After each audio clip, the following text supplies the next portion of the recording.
sure if you saw this particular story recently regarding the brilliant Chelsea Flower Show. It's those big events that the royals attend every single year. We told you recently, didn't we, how there was a story circulating around how Catherine apparently was set to upstage the King and the Queen. Absolutely nonsensical, you know. I mean, when you think about it, Catherine was there to host the very first children's picnic. And as I say, it was something that our late and beautiful monarch, Her Majesty the Queen, always wished to attend. It is a spectacular event. A little bit pricey, but it's one of those things that perhaps if you come into London, you would do it just the once to say you'd been.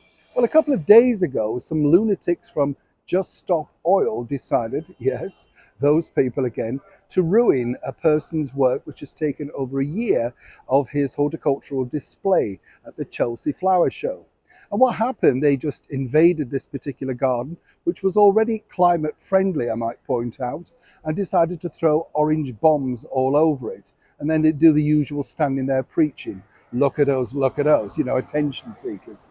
However, they didn't bank on this particular individual lady. She decided to get the hose on these people and hose them down, quite literally give them a taste of their own medicine.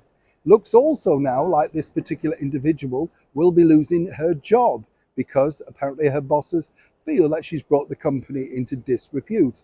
Rightly so. If you're going to make a protest, do be prepared for things to have something of a backlash. However, there's a nice footnote to this particular story because obviously this has raised interest in the Chelsea Flower Show.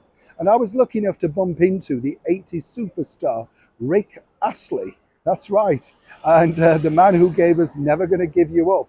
Remember that mega smash from 1987? Well, Rick was attending that particular event. And as I say, a nice guy, very down to earth, not at all affected by his international fame.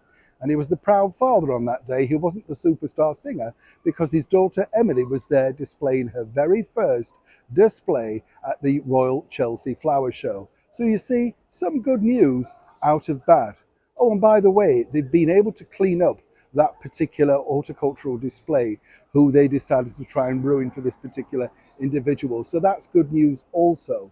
And more importantly, thanks to the royal patronage, people are still flocking to this once a year, summer, spring, magnificent event.